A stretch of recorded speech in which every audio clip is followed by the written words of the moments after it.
Hi, class. In week 3, we examine the role of marketing in the organization's strategy.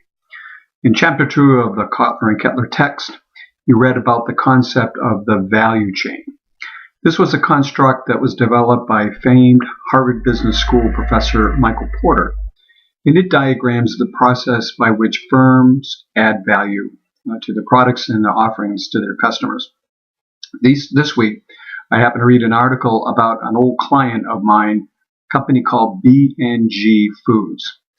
Back then, it was a line of pickles that were sold under the B&G brand. We had distribution, and I'm assuming they're still there at Giant Food and Safeway. It is now a much larger company, though you probably never heard of the company itself. And it got that way by pursuing a strategy of acquiring brands from big CPG, consumer products goods companies that have been selling products that no longer fit their strategy.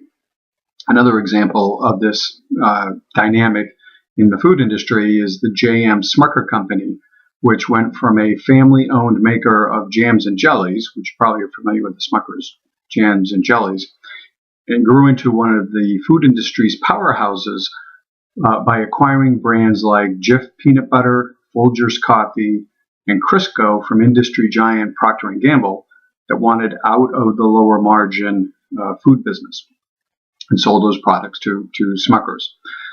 So the article about B&G talked about its acquisition of several snack food brands, among them New York style bagel crisps, and a company called Pirate Brands, which makes a product called Pirate Booty. Now I know about Pirate Booty, and if you're not familiar with it, it's kind of like Cheetos, only uses white cheese instead of the orangey stuff that Cheetos looks like.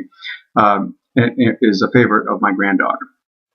Other B&G products, Cream of Wheat, Ortega Mexican products, Vermont made syrup that it acquired several years ago from the old RJR Nabisco company, Accent, which is the branded version of MSG, the seasoning.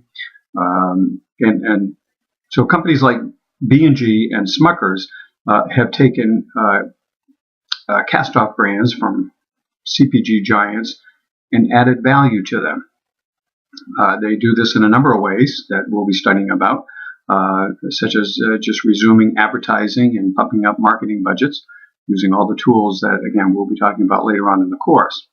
In the case of B&G, it took the New York style bagel crisps and updated the packaging, added new flavors, and then started to expand its distribution into companies like Walmart and Costco.